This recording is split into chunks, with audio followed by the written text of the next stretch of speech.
गांव चंदनपुर के बाहरी छोर पर एक पुराना सुनसान हवेली था जिसे लोग खूनी हवेली कहते थे। इस हवेली की डरावनी कहानी हर किसी के रोंगटे खड़े कर देती। कहते हैं इस हवेली में एक खूनी दुल्हन की आत्मा भटकती है।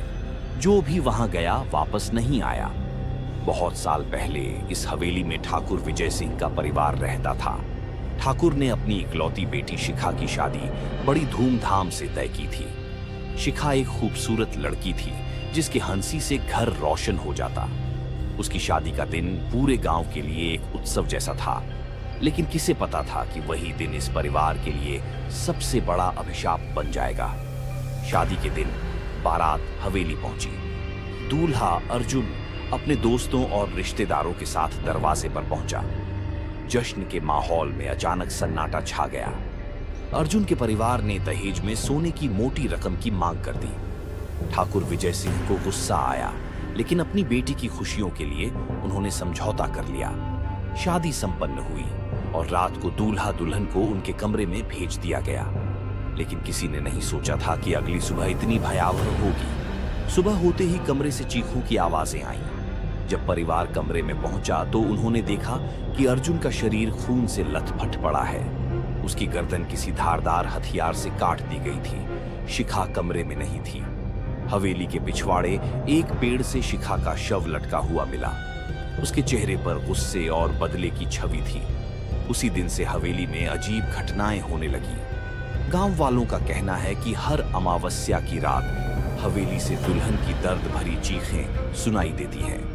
कई लोगों ने उसे दुल्हन के लिबास में खून से सनी साड़ी पहने हुए देखा है।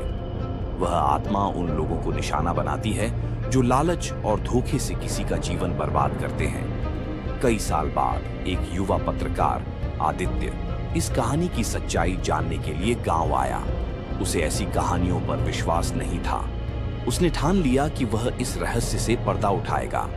आदित्य ने गांव वालों की चेतावनी को नजरअंदाज करते हुए हवेली में रात बिताने का फैसला किया। उसने अपने साथ कैमरा और कुछ उपकरण लिए। रात के 12 बजते ही हवेली में अजीब आवाजें गूंजने लगी। कमरे की दीवारों पर खून से लिखे अक्षर उभर आए। मुझे न्याय चाहिए। आदित्य ने कैमरे में सब कुछ कैद करने की कोशिश की। अचानक कमरे का दरवाजा खुद ब खुद बंद हो गया। खिड़कियों से ठंडी हवा के झोंके आने लगे। तभी उसने एक परछाई देखी। एक दुल्हन खून से सनी हुई साड़ी में, उसकी आंखें जलती हुई लाल। शिखा की आत्मा ने आदित्य से कहा, तुम मुझे न्याय दिला सकते हो। मेरे साथ जो हुआ उसकी सच्चाई दुनिया को बताओ। आदित्य ने साहस जुटाकर उससे वादा किया। अगले ही दिन वह गांव से लौटकर इस कहानी को सबके सामने लाया। आदित्य की रिपोर्ट से यह बात सामने आई कि अर्जुन ने शिखा के साथ दुर्व्यवहार किया था और शादी के बाद उसे मारने की शिखा की आत्मा को शांति मिली। मन में जिंदा है। हर रात जब हवेली के पास से कोई गुजरता है तो उसे ऐसा लगता है जैसे किसी दुल्हन की सिसकियां अभी भी हवा में गूंज रही हैं।